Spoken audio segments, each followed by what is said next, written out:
Olá, oi nós aqui outra vez, mais um De Frente com Mazé, esse espaço que nos permite conversar sobre tudo que atravessa a nossa vida, são coisas para chuchu, né? Então nós falamos de literatura, falamos de arte, falamos de vida, falamos de vícios, falamos de política, só ainda não falamos de culinária, mas é capaz de a gente falar também um bocadinho. E o nosso podcast vai ao ar às segundas-feiras, a cada 15 dias, às 19 horas. Então, você já sabe, está convidado, está convidada a assistir, curtir, criticar, sugerir, inscrever-se, dar o joinha e compartilhar. Nós contamos com você para que mais pessoas possam usufruir dessa conversa que, até o momento, tem sido todas elas muito agradáveis. E hoje nós vamos abordar alguns desses temas.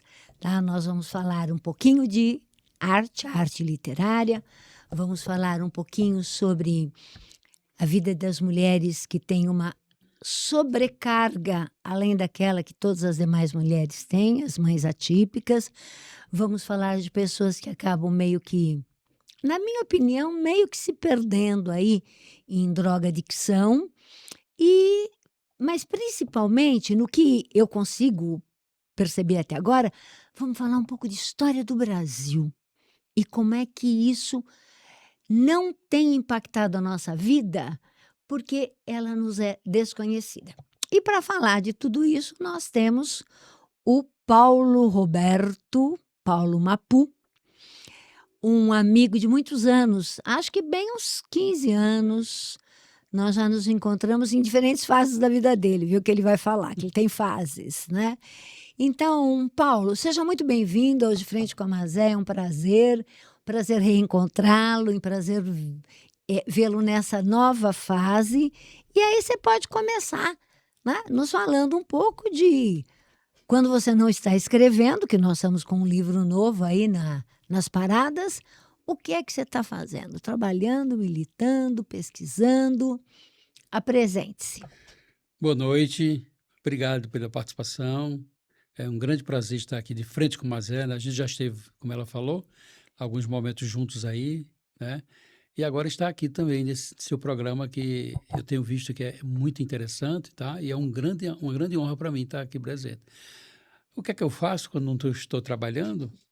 Bem, eu costumo ouvir muita música em casa, né? E também pesquisas, né? Eu sempre estou pesquisando. Agora nós temos uma facilidade no YouTube, em várias coisas, né?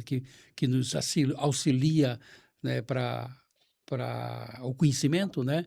Então, meu tempo eu passo muito pesquisando, né? Eu gosto muito também disso, e de ouvir música. Então, quando não estou trabalhando, mas quando eu estou trabalhando também eu consigo, mesmo no trabalho, estar fazendo pesquisa sobre a vida das pessoas que me envolvem no trabalho, principalmente nesse trabalho que você vai mencionar sobre a Cracolândia, né? Então, em todo momento, ou trabalhando ou não trabalhando, pesquisa direta, né? Pesquisa direta. E quando eu posso, o meu hobby maior é viagem, né? Eu viajo muito, né? Agora mesmo, semana passada, eu estive em Vitória da Conquista, lancei meu livro lá, né? E sempre estou viajando também, mas sempre adequando as viagens, mas mais conhecimento, né? Então é isso. Essa sua flexibilidade e, de uma certa forma, complexidade, né? Porque você já foi até hippie, né? Segundo o que eu soube por aí, né? Também esteve ligado a uma atividade religiosa, uma prática religiosa.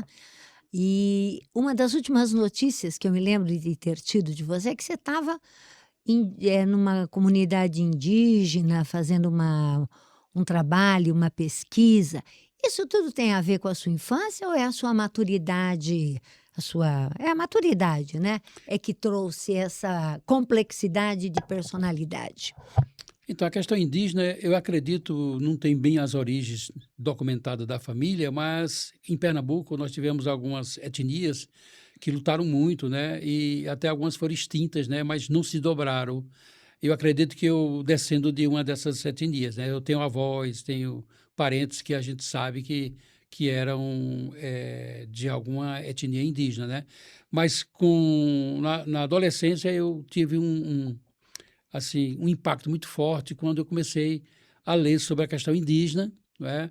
Principalmente as assembleias do CIMI, na década de 70, Dom Pedro Casaldáliga, aquela turma lá, né? E eu via, né, a questão indígena e eu me apaixonei pela questão indígena e aí depois se tornou, acho que o fator mais importante da minha vida foi a defesa e o conhecimento da questão dos povos indígenas no Brasil e no Chile, né?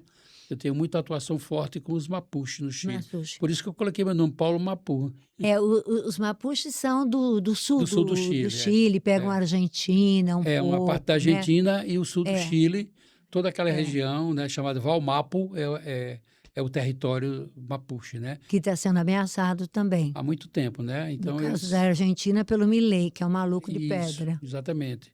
E os Mapuche, eles se tornaram algo muito precioso na minha vida, porque inclusive eu fui várias vezes no Chile para estar com eles, visitei muitos prisioneiros Mapuche, né? Presos políticos, e nessa interação, né?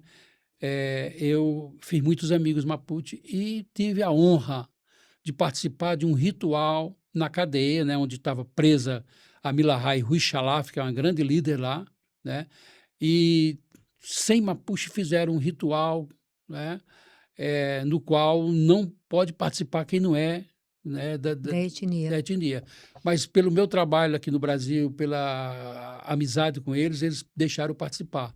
Então foi algo assim impressionante esse momento com os índios. Então dá para dizer que o seu estalo de Vieira para as questões sociais veio da sua atração, da sua identificação, não sei, com a questão indígena na sua adolescência, na sua mocidade.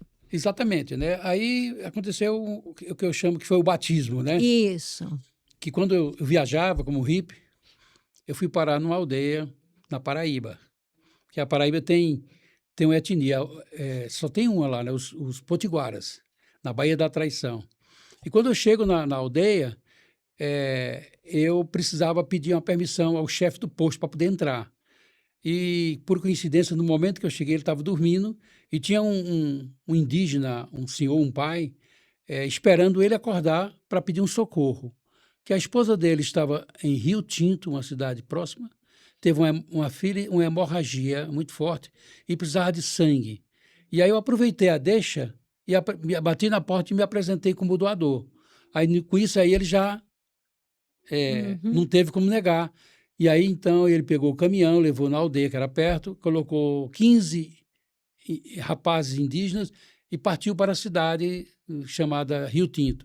E lá, então, foi ver quem tinha o sangue que batia com a da Índia. Aí eu disse, eu quero ser o primeiro. Aí, quando olharam, meu sangue era exatamente igual ao da Índia. Olha só. Aí eu doei 400 gramas de sangue para ela, o filho doou mais 400 e ela escapou. Então eu voltei, então eles me levaram para a aldeia e me deram todas as honras e o direito de colocar o nome na menina que nasceu, tá? Bom, eu estava com muitos artesanatos, porque eu estava viajando, vendendo, né? Então eu quis doar os artesanatos a todas as mulheres e as jovens, e eu doei todos os meus artesanatos e faltou, né? Eu tive que trabalhar o dia todo fazendo mais pulseirinha e colar para dar para essas pessoas, né? Bom, eu coloquei o nome da criança, Maíra, né? 7 anos depois, eu batizei minha filha Maíra, também com o mesmo nome, né? Então, isso aí foi, para mim, uma das coisas mais incríveis que foi, porque depois eu voltei lá, já como missionário pastor, querendo catequizar os índios. É uma história que depois eu digo a mudança que houve, né? Já querendo, sabe, empurrar a religião, sabe, achando que eles tinham que aceitar o Cristo branco, ocidental. E isso foi a segunda mudança na minha vida. Aí depois teve a terceira mudança, que foi quando eu me tornei um defensor das causas indígenas e totalmente a favor da religiosidade. Do reconhecimento. Exatamente. Assim como também dos povos afrodescendentes, né? Mas teve essa mudança. Primeiro, eu fui né, como um hippie, um andarilho, doei sangue. Depois eu voltei como missionário, sabe, com vários Com a missionários, pretensão com a de que pretensão de salvá-los. salvá-los. Até usei o fato de eu ter doado meu sangue, salvei uma vida. Eu digo, olha, meu sangue teve o poder de salvar uma vida, mas uma vida aqui para esse mundo físico. Mas o Jesus vai salvar para a vida eterna. Então, usei assim uma parábola bem interessante, né? Mas hoje em dia Meio apelativa, digamos. é interessante Para a para dentro da época, cosmovisão, né? isso. Mas hoje já totalmente de uma forma Tem outra visão. ecumênica, outra visão, né? Tá. Você me fez lembrar um filme, é um filme longo, assisti há algum tempo na Netflix, que é maravilhoso, eu não consigo me lembrar o nome do filme, mas é um pastor, tá, muito, muito famoso, uma oratória, um estudo tal, né? Que tem uma igreja muito grande. E aí, uma vez ninando o seu bebê, ele vê uma reportagem sobre crianças na África, tá morrendo de fome e tal. E ele fala, mas essas crianças sequer tiveram a chance de conhecer Jesus, de conhecer Deus, mas elas não podem ir para o inferno. Uhum. Que culpa tem elas? De não ter conhecimento. De não ter, e não tendo, será que o único caminho é esse? Tal. E aí ele entra numa crise, não de fé, mas de como é que aquela fé, aquele protocolo de fé, deveria ser aplicado. É uma pena, eu nunca consigo me lembrar o nome do filme, mas olha, ele é extraordinário. Se eu me lembrar, eu falo, ou então escrevo lá no Tá, e manda para mim isso. que é interessante. É muito bonito o filme, muito bem feito. E eu penso que em algum momento dor muito você forte. pode. Eu penso que em algum momento você pode ter. E aí, lógico, né? A ação missionária ela está ligada a algumas causas sociais, embora com esse viés catequizante, né? Como é que foi o momento das causas sociais serem prioridade ou priorizadas à ação catequizante? Então, antes mesmo dessa imersão na questão indígena, eu sou filho de uma família que muitos irmãos já viviam essa questão social naquela época da ditadura. Eu tenho uma irmã que é exilada política, que vive na Bélgica há mais de 40 anos, né? Teve presa na Argentina. Vários irmãos meus também tiveram problema naquela época. Então, na minha casa, sempre a gente era muito preocupado com a questão social, com a justiça, né? E eu vivi nesse mundo. Só que quando eu entrei na igreja, essa causa ficou um pouco adormecida, porque, né, na minha visão, era o reino de Deus preparar as pessoas para a morte que estava vigorando. Só que o tempo foi me mostrando, né, que o verdadeiro evangelho, trazer as boas novas, é justamente aqui na Terra, né? E aí eu voltei de novo a me envolver com as questões sociais. Aí já viu, né? Me tornei pastor, aí como pastor eu saía com bolos, com Jota, com o pessoal aqui Sim, eu me lembro do Jota. para ocupar terrenos, A questão né? da moradia. Cordão da moradia, e trabalhei muito tempo justamente no acampamento Lamarca, em Nova Osasco, Sim, me onde lembro. abrimos uma organização, uma ONG lá, chamada Abieyala, e essa organização virou um centro de inclusão digital, né? Era numa antiga creche, né? Era uma antiga creche. Uhum. Virou um centro de inclusão digital, onde a prefeitura mantinha as pessoas trabalhando, o governo federal nos doou 11 computadores. Então, naquela época, a gente já estava fazendo isso. E aí, como eu era pastor da igreja, uma igreja grande aqui de Altino, né? A primeira de Osasco. Que tem um órgão maravilhoso. Maravilhoso. Então, eu tinha muita ajuda também de pessoas que queriam ser voluntárias para trabalhar lá em alguns momentos, né? E uma turma de 4, 5 carros cheio de pessoas para oferecer algumas coisas para as crianças lá. Então, teve muito esse envolvimento. E, principalmente, né, a aquisição da Minha Casa Minha Vida, né? Quando o Lapa, né, era o prefeito, a gente conseguiu organizar com ele. Ele, então, pegou um terreno lá junto, né? No Belmonte, não Flor sei de Lis. Flor de Lis. Não, não é o Flor de Lis, Não, Flor do Jasmim. Flor de Jasmim. Flor do Ja- É a mesma região, bem né? mais juntinho. É a mesma floricultura. Então, sabe, nós conseguimos, com esse movimento, conseguimos, então, que fosse disponibilizado esses apartamentos lá para toda aquela sem família, né? Então, foi, assim, algo fantástico. E eu estava na igreja, né? Só que eu fazia isso escondido. Ah, é? Mas você falou que você tinha Não, eu voluntários, tinha né? voluntário quando a ONG foi criada, mas eu digo para ir Ah, com Jota, com bolos, nas tomadas dos terrenos, para essas organizar coisas as eu não falava. ocupações. Ah, tá. Entendi. Eu conheci bolos numa ocupação que deu origem à Lamarca. Uhum, A ocupação de um terreno imenso na Vitor Tivita, uhum. imenso, né? E eu estava lá quando houve a desocupação. Às 4 horas da manhã, a polícia chegando, a gente... Nossa, foi bem Triste. bem Tenso, triste. né? Aí uma parte deles foi para a creche, né? Foi. Acho que foi em 2004. Foi 2004. Foi para a creche, depois disso houve toda essa história lá, né? É interessante, viu, mas é que nessa mesma época, que estava ainda em construção, né, veio ao Brasil, a São Paulo, o secretário-geral do Conselho Mundial de Igrejas. Ele veio trazer a documentação do Brasil Nunca Mais, aquele projeto com Dom Paulo Evaristo Arnes e Sim. Jaime Wright. Eu era da igreja do Jaime Wright, né, que era o missionário americano que foi um dos autores do projeto e trabalhou 9 anos com Dom Paulo lá na igreja dele. Então, o Jaime Wright teve um irmão desaparecido e aí foi falar com o Dom Paulo, aí Dom Paulo disse, tem outro desaparecido, vamos então fazer um trabalho junto. Então, toda essa documentação que foi retirada dos órgãos militares, né, que eles usavam o seguinte, a estratégia, os advogados iam, tiravam os documentos, tiravam xerox, sabe? E outro ia, tirava xerox. Durante vários tempos, aí fez um grande arsenal de documentos. Aí mandaram para Genebra, na Suíça, onde era o Conselho Mundial de Igreja. E toda essa documentação estava lá. E saiu o projeto, o livro Brasil Nunca Mais.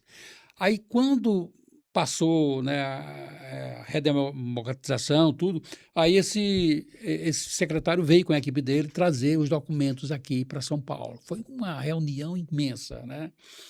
O Xandão estava lá, na época, tudo bem, enfim. E aí, quando ele veio, aí ele perguntou, tem algum projeto em Osasco, em São Paulo, que mereça visitar, que seja alguém ligado ao Conselho Mundial de Igreja? Aí disseram, tem o projeto lá do Paulo, em Osasco, aí falaram. Aí ele foi com a equipe para lá, passou a manhã com a gente lá, entrou lá na creche, sabe, naqueles buracos lá que você conhece muito Sim, bem. conheço. Então foi assim um momento muito bom também, que a gente teve uma visibilidade muito grande com a vinda do secretário do Mundial, do Conselho Mundial da Igreja. Eu não sei se todos sabem, né? Esse projeto que deu origem ao livro Brasil Nunca Mais, ele foi bastante amplificado. Acabou de falar o responsável mundial pelas igrejas protestantes, né? Isso. Mais o Dom Paulo Evaristo Armes, mais o Rabino Henri Sobel, isso. que esteve na igreja naquele dia lá do culto lá, celebração. Isso. O Jaime Wright, o Sobel, o Dom Paulo. E teve o representante também me esqueci agora, mas são 4. 4. Foi muito, muito importante. Acho que foi Você esteve lá? a primeira. Não estive. Acho que foi a primeira. Foi a grande movimentação da redemocratização. Da redemocratização. Estava lotado. Mas era um livro pesado sobre o relato das torturas e tal. O passo seguinte foram as comissões da verdade, né? Que a Dilma permitiu que acontecesse, né? Que aqui em Osasco, eu era vereadora, fui eu quem fiz o projeto da Comissão da Verdade aqui em Osasco. Que nós tínhamos, né? Aquele livro sobre 68, que foi lançado aqui em Osasco, você estava, né? Não, eu estava com relação ao relatório dela. Entendi. O relatório dela. Mas tinha o Roberto Espinosa, que foi um preso político junto com a Dilma.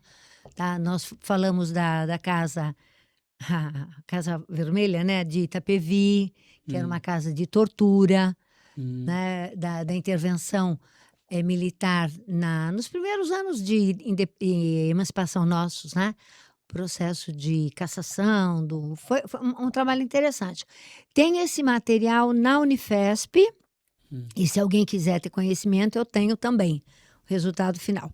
Bom, muito bem, então não dá para saber o que veio antes, se foi o homem militante, o homem religioso.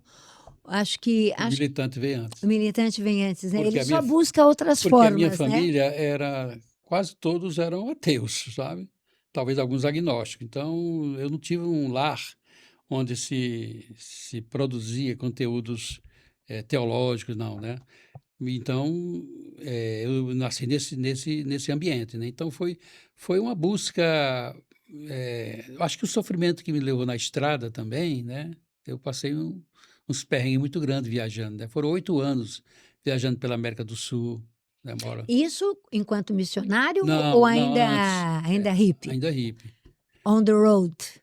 E aí, né, eu fiquei muito debilitado e muito carente, assim, sabe?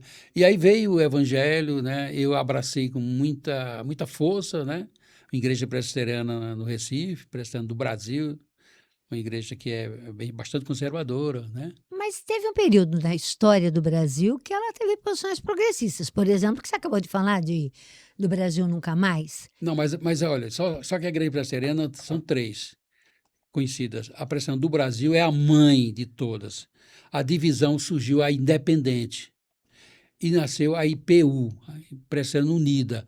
Essa Unida é justamente que era do Rubem Alves, era do Jaime Wright, era de, eram de pastores todos de esquerda, muito envolvidos com o social, foram expulsos, alguns presos, entendeu?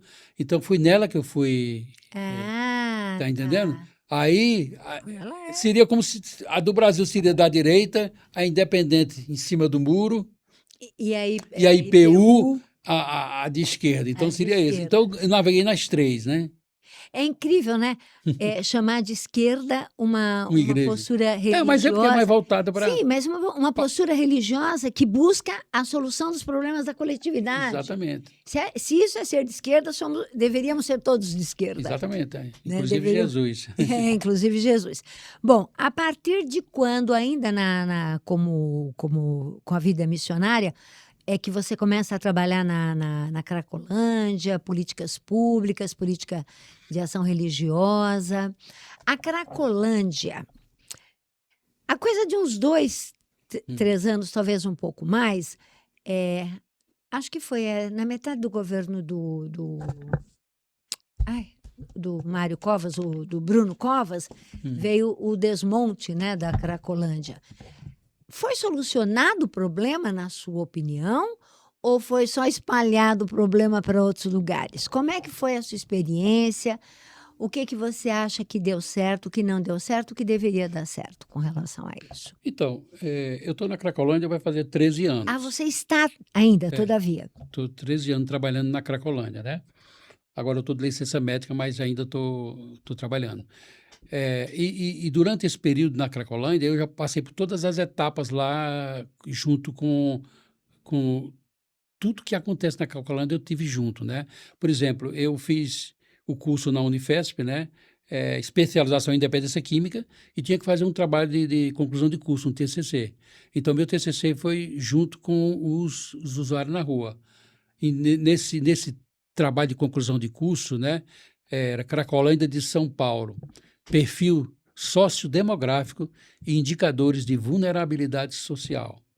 Então, aí eu consegui saber sobre doenças, sobre tipo de drogas, idade, de onde eles vieram, essas coisas todas. E aí, então, foi um trabalho que deu muita visibilidade, porque foi o primeiro trabalho lá que teve de catalogar esse tipo de doenças, de drogas, etc. Bom, aí então o que é que aconteceu? Eu não sei porquê, mas esse trabalho não pôde ser publicado para todo mundo conhecer, porque era um trabalho da universidade, né? Aí o que é que acontece? Aí fizeram o governo, né, do estado e também a Unifesp começou a fazer pesquisas na Cracolândia, né? Fizeram quatro ou cinco pesquisas. Em todas elas eu participei, justamente tentando pegar os mesmos dados, mas que agora poderia ser disponibilizado para políticas públicas. Isso. Entendeu? Então, eu participei de todas essas pesquisas, né? E aí, então, eu tenho a experiência como ex-hippie de eu ter sido usuário, certo? Tive a experiência de fazer um curso e tive a experiência de trabalhar 12 anos com eles. Então, o que é que eu posso dizer? Eu posso dizer o seguinte, uma irmã minha, ela fez o curso de letras, ela é professora no Recife, e uma vez ela disse para mim, perguntaram para ela, Inalda, como está a educação em Pernambuco, no Brasil, o que é que você acha? Ela falou, o governo faz que paga, os professores faz que ensina e os alunos faz que aprendem. Uhum. Faço eco à sua irmã, professora que sou. Então, isso você transportando para todas as outras departamentos sociais do Brasil, governamentais, é mais ou menos isso, né? Então, a Cracolândia, para mim, é algo que jamais vai ter uma finalidade se não tiver um trabalho realmente que eu idealizei, né? Embora que ninguém nunca efetivou. Mas eu até coloquei até o nome, né? Seria SICONVAI, Centro Integrado de Convivência para a Vida. Seria um centro integrado. Como seria esse centro integrado? Seria um trabalho num local, vamos imaginar uma fazenda aqui perto de São Paulo, onde tivesse educação, lazer, atividade artística, moradia depois do tratamento, saúde, certo? Capacitação, podia usar o Senai, o Sebrae, para capacitar essas pessoas, teria uma poupança para eles que estivessem no tratamento, para quando eles saíssem do tratamento, e também ligações com empresas para quê? Para usar a mão de obra lá, por exemplo, uma fábrica de sapato. Então, eles eram instruídos para fazer peças, certo? E aí, como é que se diz? As empresas também iam cooperar no financiamento, né? E dá emprego. E dá emprego e eles iam o quê? Quando eles saíssem, eles iam ter a poupança desse dinheiro que eles estavam, né, investindo. Que não tem nada a ver com o que se chama hoje de comunidade terapêutica, né? Exatamente, né? Então, aí é o seguinte, e aí colocaria eles como, como é que se diz? Tipo, inscrito em Minha Casa Minha Vida, para quando eles saírem ter um lugar para ficar, tem um trabalho, tem uma profissão, está tratado, e também no lazer e na questão artística, porque eles sabem muito de coisas boas artísticas que poderiam ser aproveitadas, sabe? Muitos eram cantores, muitos eram isso, era aquilo outro. Então, seria algo integrado, certo? Que era possível fazer, saia mais barato do que ficar mandando eles para a comunidade terapêutica, vai e volta, entra aquele enxuga-gelo que não chega ao fim. Não, e até onde, infelizmente, uma boa parte das comunidades terapêuticas de que eu tenho notícia, tá? Tomara que não seja a regra geral para todo mundo, é que, de fato, o objetivo não é o ser que está lá, com as suas fraquezas, potencialidades, perspectivas, né? Mas é simplesmente vamos cortar o uso nesse período. Às vezes a gente ouve até relatos bem dolorosos, né? E esse projeto chegou a ser apresentado, Paulo? Não. Ninguém se interessa por esse projeto. Não, né? É. Então, do mesmo jeito que faz de conta que ensina, faz de conta que cuida. Faz de conta que cuida e faz de conta que se trata. Isso. Porque em Osasco, quando você diz trabalho na Cracolândia hoje, você está se referindo a que região, a que localidade? Perdão, Osasco não, São Paulo. Então, porque na Cracolândia tem o projeto Recomeço e a redução de danos, né? Um era da prefeitura, outro do governo do estado. Eles trabalhavam juntos e separados, né?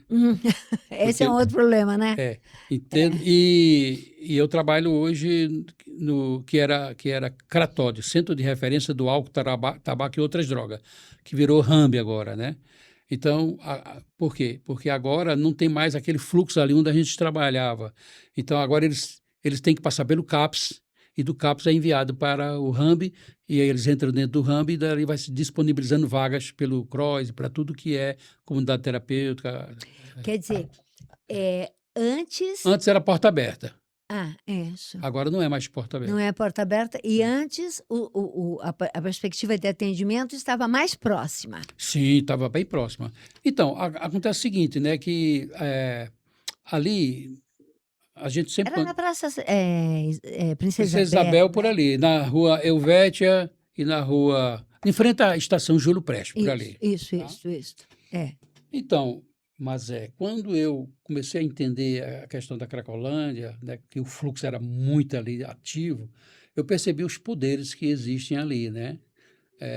O poder econômico, imobiliário, o poder da droga, o poder militar, né? O poder de tudo que é trabalhando junto, né? E também lutando contra um com o outro.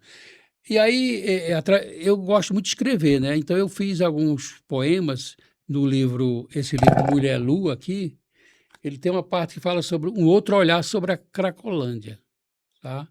E aí, eu percebendo como, por exemplo, a Porto Seguro estava incrustado lá na Porto Seguro é empresa de seguros. Seguro. Então, ela comprou a maioria dos prédios que tinham lá, porque o preço era muito barato. Uhum. E os usuários diziam, está comprando aqui, futuramente vai ficar com tudo e nós vamos ser expulsos daqui. Eles diziam isso há 8 anos atrás, 9, né? Eles achavam que era uma forma de comprar, porque estava baixo os preços, e depois de revitalizar, criar prédios, etc., e não deu outra, né? Sim, bingo. E não deu outra. Então, eu fiz um poema, né, sobre esse conflito de poder que chama Homem Invisível, que diz assim, foi assim nesse dia, da Cracolândia saiu um homem, invisível homem, que como um rato furou um saco de lixo e comeu. Do outro lado da rua, em sentido contrário, uma moça bem vistosa, dessas que os homens quebram o pescoço para vê-las, saiu da Porto Seguro, entrou em um lindo restaurante e pediu um prato de camarão ao molho. O homem e a moça comeram, e cada um voltou ao seu lugar. Ela, na produção do medo, apostava na insegurança da cidade. Ele, já sem medo, sem teto e sem sapato, apostava na bondade dos homens e, com isso, mantinha o seu desemprego. A bondade dos homens e mantinha seu desemprego. É verdade. Boa. E por quê, né? Quanto mais insegurança, mais a empresa ganha, né? Sim. E aí o Datena, essa turma que faz espetacularização da justiça, ainda na questão, né, da sua proposta não incorporada nem aceita, né? Nós temos um acordo que a questão da dependência química é uma questão de saúde pública e não de polícia, né?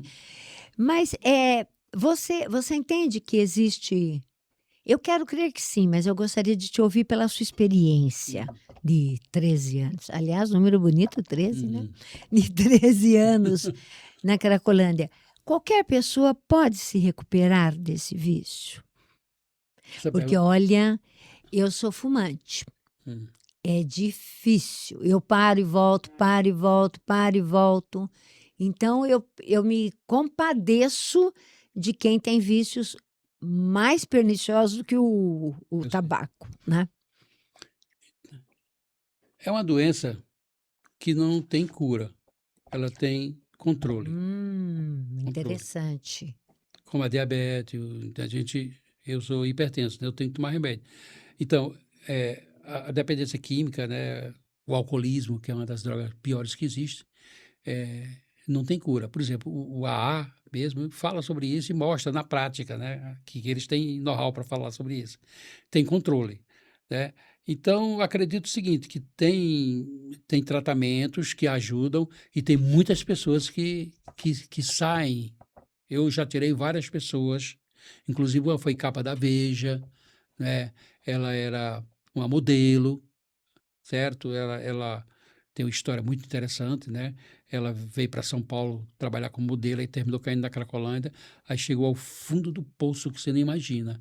E nós conseguimos, eu tenho foto tirando ela de lá, tudo. Ela hoje está bem, mas qualquer momento qualquer momento da vida dela, ou qualquer outro, se um gatilho apertar alguma coisa, certo? E pode recair e voltar. É igual uma vela. Se você acende uma vela e ela vai queimando, queimando, queimando, queimando, queimando, aí fica o cotoquinho de vela ali. Certo? Aí você vai e volta de novo para acender a vela, ela não volta mais daquele tamanho, ela volta onde ela estava. A dependência química é assim também. Quando você volta depois de 2 anos, 10 anos, você volta para aquele estágio que tinha parado, entendeu? Não volta saudável lá em cima, com o corpo fortalecido, não. Você volta com aquele mesmo grau onde você tinha deixado.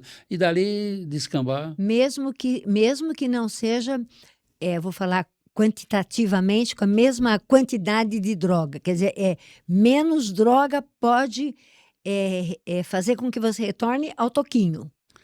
Se você Porque o toquinho veio a partir de. Vai intensificando. Sim, você usa mais e menos tempo para chegar no mesmo nível de prazer. Isso. E aí, mesmo que use menos, você vai voltar ao toquinho onde você parou. Porque se for uma doença, a pessoa tiver adicção mesmo, então ela volta, né? Então o crack é devastador, né? Um dos poemas que eu fiz se chama Pedrada, né? Que dizia assim, ó, no meu caminho tinha uma pedra, um bloco, uma montanha. Fumei todas. O celular da minha irmã, o micro-ondas da minha mãe, o pneu do carro do meu pai. Fumei meu tempo, meu talento, meu lamento. Fumei meus bens, meu bem, meus trens. Fumei o meu, o teu, o nosso. Restaram os ossos no meio de um vale seco, esperando um profeta soprar para me levantar. Você escreve a poesia engajada, hein? Tudo Vamos lá. Vamos lá, vai. Teria muito o que falar, né, sobre isso, mas vamos lá. Uma outra ação que você desenvolveu na mesma perspectiva de trabalho social, comunitário, né, enfim, foi a questão das mães atípicas. Foi aqui em Osasco? Foi em Osasco. Nós entrevistamos aqui Eu vi, eu assisti. Você assistiu? Uhum. Ela é um ser iluminado, né? Boa. Eu sempre penso que talvez a gente devesse procurar caminhos para auxiliá-las. Uhum. Não auxiliá-las porque elas dependem de ajuda, mas porque a causa precisa ser atendida, né? E como é que foi aqui em Osasco? Então, eu fiz o curso em Vitória da Conquista, né? No MISMEC, né? O MISMEC é onde se produz os cursos para formar terapeutas comunitários integrativos, que faz parte do SUS, né? Uma das práticas integrativas do SUS, como yoga e várias outras. Uhum. Então a TCI faz parte. Então, eu fiz o curso e depois, então, eu soube que tinha uma vaga para trabalhar no Instituto, aqui em Osasco, e eu trabalhei um tempo justamente fazendo roda de terapia com as mães atípicas. Ali eu descobri que eu não sabia nada sobre esse problema. Eu descobri que as mães atípicas, elas não vivem a vida delas, elas vivem a vida dos filhos 24 horas, né? Elas têm que... dizem, né, que o estresse que uma mãe atípica passa é semelhante a um soldado em guerra, o nível de estresse. Não é um soldado no quartel, é em guerra. Então, esse é o nível de estresse que elas vivem, né? Então, também que cerca de 80% dos maridos, quando sabe o diagnóstico dos filhos, se mandam. Puxam o carro. Puxam o carro. Então, e algumas têm 2 filhos. Então, com isso aí, eu percebi que era a coisa impressionante como elas vivem para os filhos. Então, muitas delas, sabe, diziam assim, eu só não me mato porque eu não sei como deixar meus filhos. Mas não tem mais vida. Então, outras tentam se matar, né? Teve uma menina que ela deu um relatório lá dela, da vida dela, que ela se jogou no carro, bem novinha, fazia psicologia. Se jogou no carro, mas não conseguiu se matar. E através dessas rodas, elas encontraram, né, nas rodas de terapia, um grupo que se ajuda mutuamente, né? Então, a reduzir o estresse, né? Para reduzir o estresse e para defender também as políticas públicas, né? Bom, aí depois eu saí desse instituto, aí fundaram-se, uma pessoa que era uma mãe, fundou um movimento de mães e pais atípicos de Osasco. Aí eu fui fazer rodas nesse grupo, né? foi interessante que eu consegui do Jorginho, lá do Sindicato dos Metalúrgicos de Osasco, né? Ele não é o atual, mas Atual, não, mas o é João bem Batista. conhecido. Mas João aí Batista, isso. conseguimos o espaço do metalúrgico, sabe? Para fazer as rodas, para fazer festa, Natal, tudo isso gratuitamente. Também, O Clemente trabalhou com isso, né? não sei.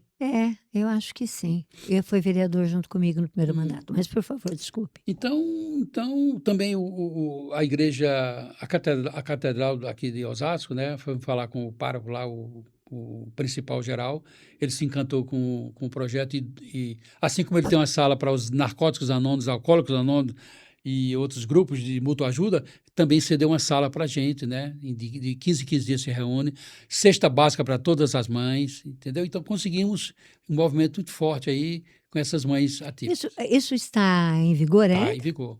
Depois eu passo para você. Isso, acho que vale a pena, porque aí, no que a gente puder Sim. ajudar, divulgar, Uhum. porque certamente vocês precisam de apoio para Com dar certeza, conta, né? com Você certeza. não compra uma cesta básica, É. né, não sei quantos são, mais ou menos. Então é muito interessante. Acredito que sim. Bom, quando eu estava na Secretaria de Educação, nós iniciamos o processo de inclusão e, nossa, também não sabia, continuo sem saber um monte de coisa, né? E como é muito mais complexo, muito mais do que se imagina, né? Não é, vamos colocá-lo na sala de aula, vamos colocá-lo na sala de aula e ter uma atendente terapeuta. Aliás, porque nunca é atendente terapêutica, né? É sempre alguém que recebe meio salário mínimo para tomar conta. Mas é muito difícil. E um amigo, o João Paulo Cunha, quase seu xará, disse Que veio que... aqui. Isso, veio aqui também. É um querido, né? Aliás, meu candidato meu pré-candidato a também. deputado federal. Uhum. Ele, Tem ele, 2 votos aqui já. ele falou numa conversa que nós tivemos, que leu um texto que previa que na década de 30, na futura década de 30, nós teremos um percentual muito elevado de pessoas com doenças mentais variáveis, né? E a gente não se preocupa com isso, né? Quer dizer, há o que impedir. Tem questões que são hereditárias, Uhum. tem muito mais o que estudar e tal. Mas mesmo em sendo hereditária, você cuida. Foi o que você acabou de falar, do drogadicto, do alcoólatra. Uhum. Por hoje, não. Então, qual é o remédio? Qual é isso? E, ao mesmo tempo, Paulo, você sabe que eu continuo em sala de aula, né? Sim. Eu assim, suspeito que a dificuldade que as famílias estão tendo de trabalhar com essa característica rebeldia da adolescência, ou apatia também da adolescência, sempre acaba buscando um diagnóstico, que pode não existir, mas acaba sendo mais fácil você rotular. Isso me preocupa e me incomoda muito. Mas vamos em frente, vai, é você que é o entrevistado, não sou eu, Não, mas né? tá legal. Vamos lá. Escritor, você já nos trouxe aqui. Esse é o primeiro. Esse é o primeiro. Mulher Lua. Os seres mais parecidos com Deus são as mulheres que caracterizam a obra de arte mais perfeita da criação. Elas têm o poder de recriar dentro de si mesmas a vida que pulsa em cada criança que nasce. Cabe a elas salvar o mundo do machismo e patriarcalismo que não deu certo. Sendo assim, dedico a elas a maioria dos poemas escritos em meio a dores de parto de um mundo melhor. Bolivariana. Sua voz feminina, como um trovão, ecoa na multidão, voz de resistência ao império ameaçador. Bonito, hein? E a capa também é muito bonita. Esse é o primeiro. Esse é o primeiro. Aí nós temos Eclipse. Eclipse, né? Eclipse é nome de filme de terror. Não mas tem? aí no caso aí, ele é uma continuação da Lua, né? Sim. E o eclipse seria um momento de escuridão temporária, mas que denota Que uma permite claridade, um renascer. renascer, né? Então, está muito falando sobre isso o livro, né? Então... Certo. Então, vamos lá. Eclipse de Paulo Mapu é uma leitura indispensável, um convite que não se pode rejeitar.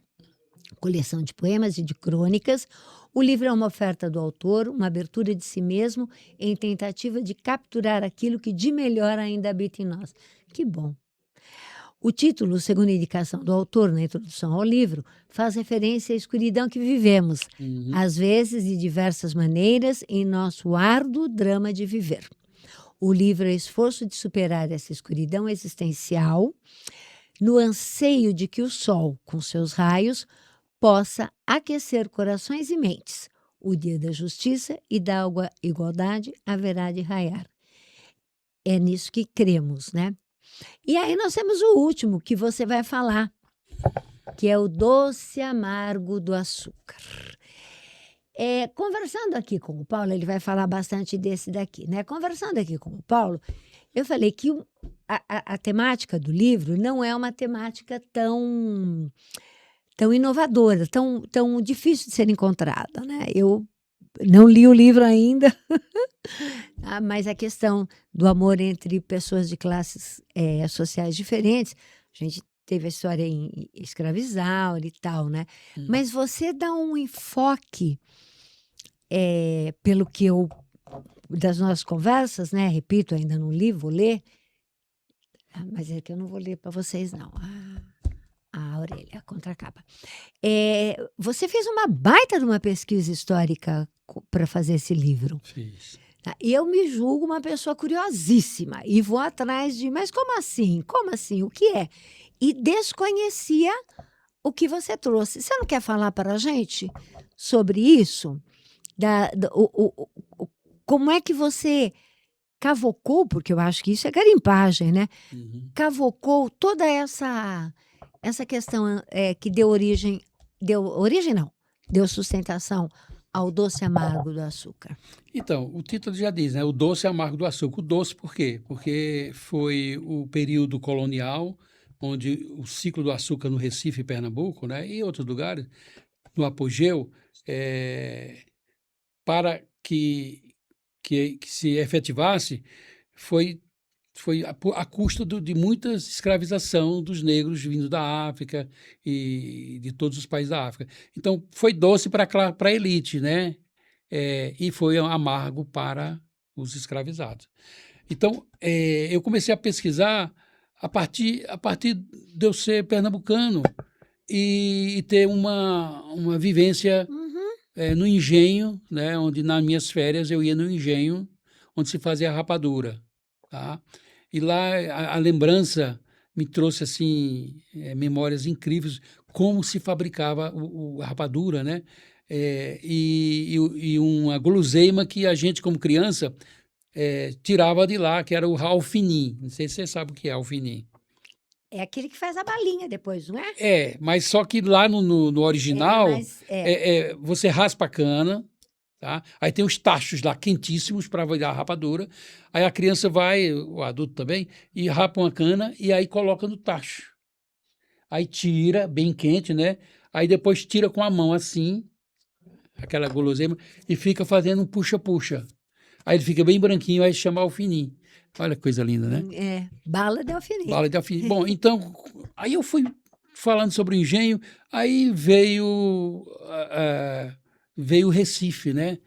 Na época. Aí eu comecei a pesquisar sobre o Recife, sobre a história do Recife, sobre o ciclo do açúcar, sobre a escravização. Aí pronto, aí foi abrindo o leque. Eu sei que eu passei 2 anos fazendo pesquisa para poder chegar nessa conclusão.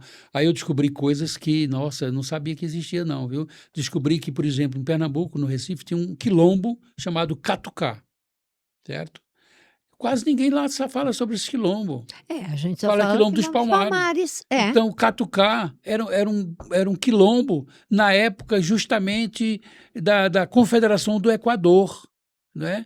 E da Revolução Pernambucana de 1817, 1824, né? Então, nesse período, os negros estavam fugindo dos engenhos e aproveitando as revoluções e formaram um engenho, um quilombo chamado Quilombo do Catucá, ou Malunguinhos. Malunguinhos. Porque o Malunguinhos é o nome que se dá para quem vinha nos navios, né? Chamamos malungos, os amigos. Então, aí chamava o Quilombo do Malunguinho, tá? E A Malunga é amigos? É amigos. Então, Malunguinhos, então, era o nome do quilombo, tá? E lá que se praticava a Jurema Sagrada, entendeu? Era uma religiosidade Sim. afro-indígena. Afro-indígena, é. Então, se praticava a Jurema Sagrada. E um dos líderes do Malunguinho chamava João Batista. E o Diário de Pernambuco colocou a sua cabeça a prêmio, né, um anúncio, né, R$ 100.000 na época, que foi a maior quantidade que se colocou para pegar uma pessoa, né? Então, aí eu comecei a colocar também personagem no livro sobre o Malunguinho. Aí descobri, por exemplo, Casa das Minas, no Maranhão, né? Descobri que uma mulher, uma rainha, né, Maria Jesuína, certo? Que recebeu o nome Maria Jesuína, era uma rainha lá no Daomé, chamada Nhan Agotimé. A história dela é fantástica, né? Então, essa mulher veio escravizada, né, por um conflito familiar, né? A esposa aliás, o filho da esposa, né? Que ela não era a mãe desse rapaz, mas ele tomou o trono do irmão, que era filho dela, e para isso expulsou ela de lá para ela não Reivindicar nada. Então, ela veio para o Brasil, certo? Deve ter sido vendida ou dada, né? Vendida. Ela veio para o Brasil, aí estudiosos, né, etnólogos, etc., foi estudar sobre a Casa das Minas lá no Maranhão e descobriu que lá era um centro de religiosidade muito forte, voltada para a dimensão do Benin, né, que é Reino de Daomé. Aí chegaram à conclusão que essa mulher que criou a Casa das Minas é essa rainha. Você nos Nhan Agotimé. você nos enviou a capa de alguns livros. Será que a gente pode colocar aqui, equipe técnica? Vamos ver? Esse aqui é o... Esse é o Baquaquá. Tá. Esse é o único escravo que escreveu sua biografia. 1854 foi escrita a biografia dele, certo? 200 anos. Acho no Canadá. Do Canadá? Não, porque ele viajou muito. Ele veio para cá? Veio para Pernambuco. Escravizado, sequestrado, escravizado. Em Olinda, ele trabalhou 2 anos em Pernambuco como padeiro.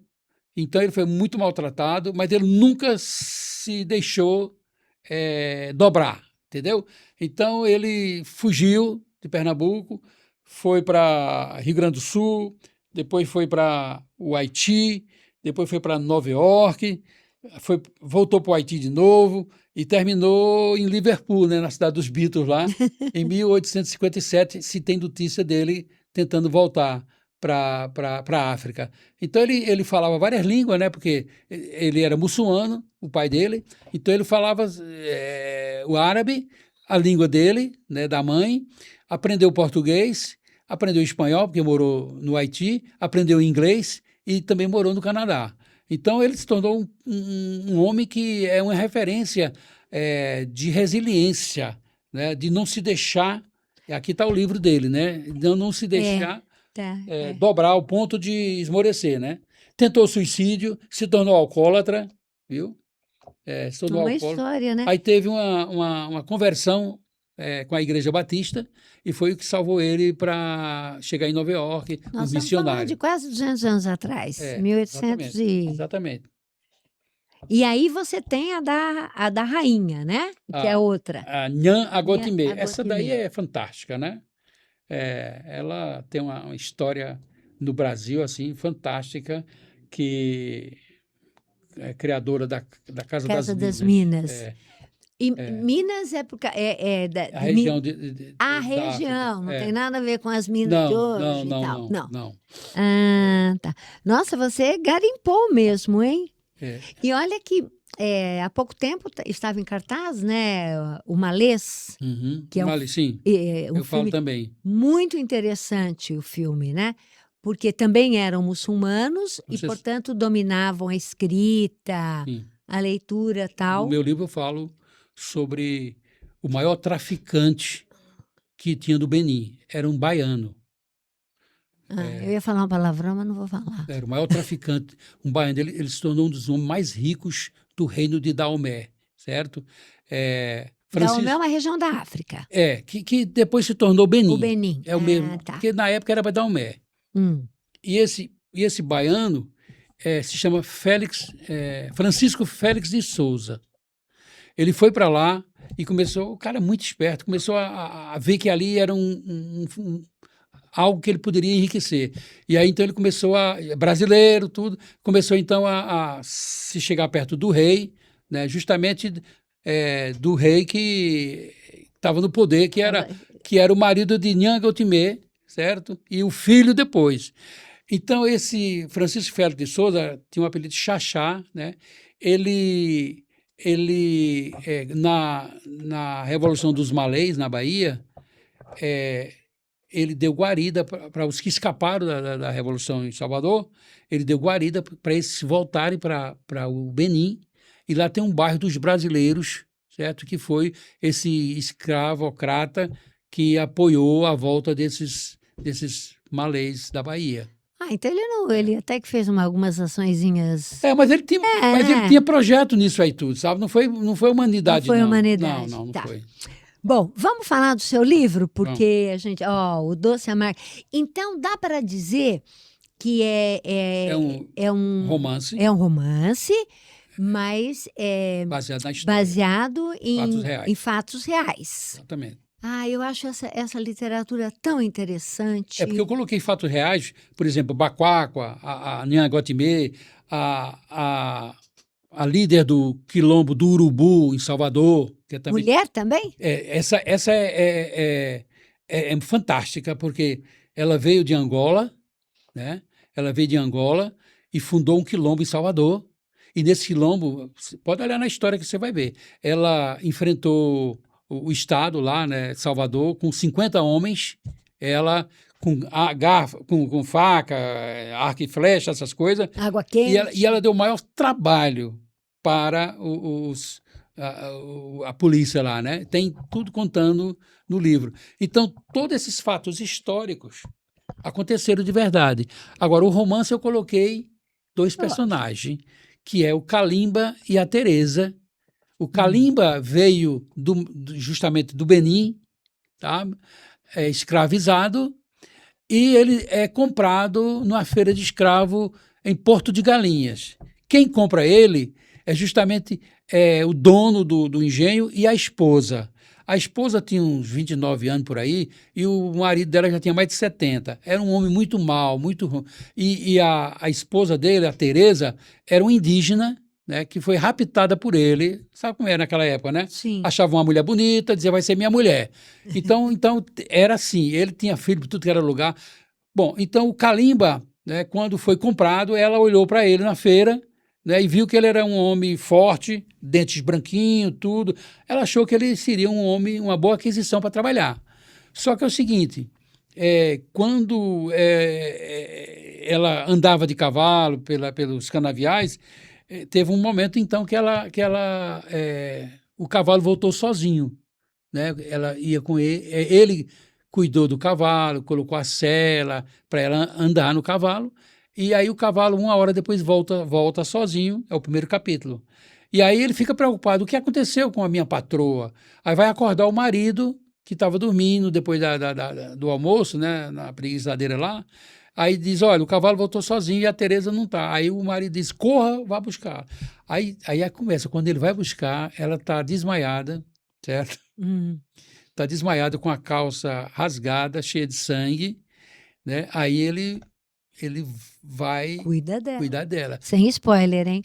Não vou dar spoiler não, porque é a parte mais bonita que tem no livro. Então não. E aí todo mundo, quando quer saber o que é que rola depois, né, dessa ajuda que ele dá para ela. Mas só quem vai ler o livro. Tá certo. Entendeu? Não, eu acho que, assim, realmente... Porque é um livro que, além de ter os componentes, né, do romance, não se esqueçam que eu sou professora de literatura, tá? Ele traz componentes históricos. Sim. Isso é importante. Porque a gente tem que conhecer isso para saber o resto. E a gente o bom, sabe, mas desculpa te interromper. Não, por favor. O bom é o seguinte, que quem estiver lendo, pesquisar o que eu estou dizendo historicamente. quem é Nhangatimê, quem é a mulher do urubu lá, quem é o Baquaquá, porque tem tudo isso Todas essas disponível. referências. É. Hoje na internet tem tudo. Aí você vai ver, né, que realmente tudo Que isso aconteceu. legal. Agora, uma coisa que muito interessante também é que lá no Benin, não sei se você sabe, mas tem um lago lá chamado Nocué, né, um lago na cidade chama Ganvier, porque lá os franceses que, né, Ganvier. Esse lago, em todos os lugares da região, os negros podiam ser escravizados, mas quem morava no lago não podia ser. Aí você me pergunta, mas por quê? Porque eles achavam que o lago era encantado e que era a morada dos deuses, e que os crocodilos eram os guardiões do lago. Eu acho linda essas Então, cosmologias. aí você vai na internet e vai ver lá, Ganvier. Então, mora mais de 30 mil pessoas moram nesse lago. E a história é justamente essa, que ninguém que morava no lago era escravizado. Todo mundo queria ir para lá. É lógico. E o Calimba veio de lá, entendeu? Aí tem uma história legal também. O porquê ele desencantou e veio para o Brasil. Porque a irmã dele morreu no lago e um crocodilo comeu ela. Aí ele disse, puxa, aí ele questionou a questão da segurança mesmo. Olha só. Aí ele perdeu a fé e veio para o Brasil. Aí encontrou a Tereza. Isso. Termina os dois em Cuba, viu? Em Cuba? Olha só, dias de hoje. E por falar em dias de hoje, olha, gente, encontra-se... Por enquanto tenho só comigo em casa, né? Mas se eu disponibilizar aí o meu celular, alguma coisa, eu levo na casa, eu mando pelo correio, tá? Não tem problema. Equipe técnica, como é que a gente resolve isso? Vejam aí pra gente. Tá? Fala o número aí. Qual é o seu celular? 11, pausadamente. Né? Paulo é 11, aí vem o 9, né? 68 17 07 44. 11 9 68 17 07 44. Tem lá em casa vários exemplares, né? Eu acho que deve ser uma delícia de ler. É. Eu vou ler, depois a gente fala. Nós tivemos aqui uma colega minha, professora, que falou das mulheres na literatura. As mulheres da literatura. Falou de Capitu, falou de Sinha Vitória. Traiu ou não traiu? Aurélia, tal. Nós estamos encerrando. Você não quer falar um pouquinho de como é que o seu livro, a sua temática... não, essa aí é a Gontimé, aquela... A rainha, né, exilada, tal. Eu estou curiosíssima. Muito legal. Falar um pouquinho de como é que o seu livro, se ele dialoga com o Brasil atual, dialoga com o feminicídio elevado, pelo menos em São Paulo, dialoga com dupla jornada, dialoga com... Como é que é isso para você? Então, porque um militante que sempre foi, ativista, com toda essa experiência, não dá para você dizer, agora não quero nem saber, né?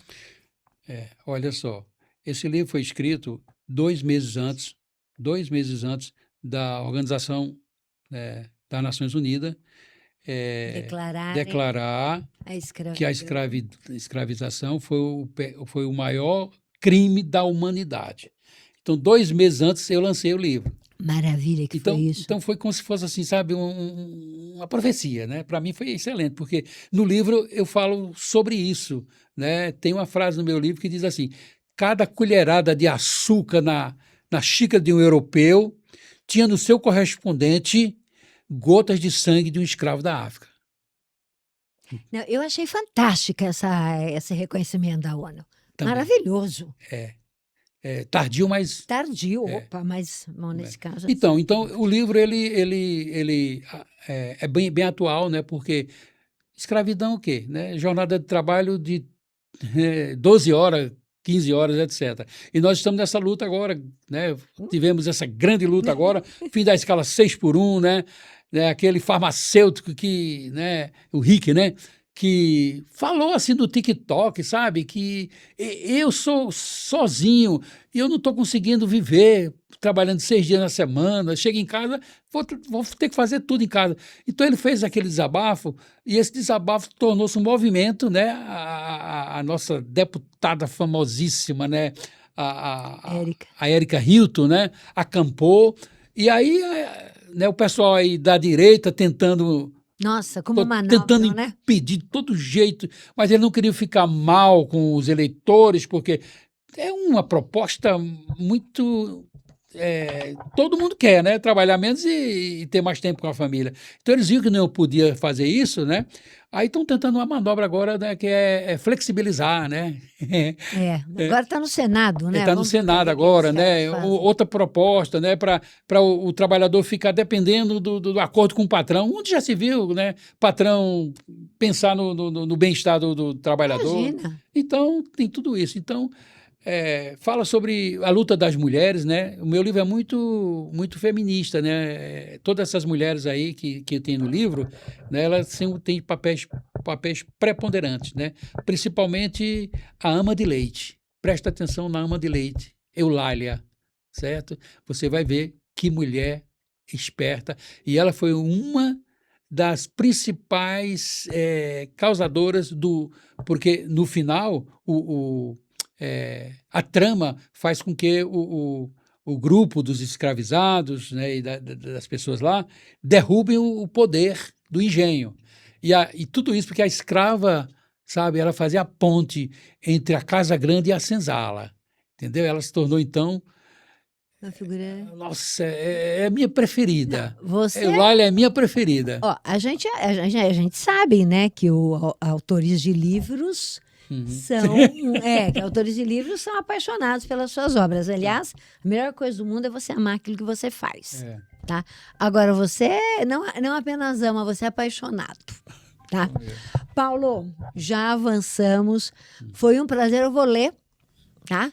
A gente vai pôr aqui o telefone para as pessoas e prometo que depois de ler no próximo programa ou no outro, né, porque eu tenho que ler os livros da FUVEST também para os meus alunos, né, que também é temática feminina, você viu, né? Sim. Todos os livros são de autoras, né?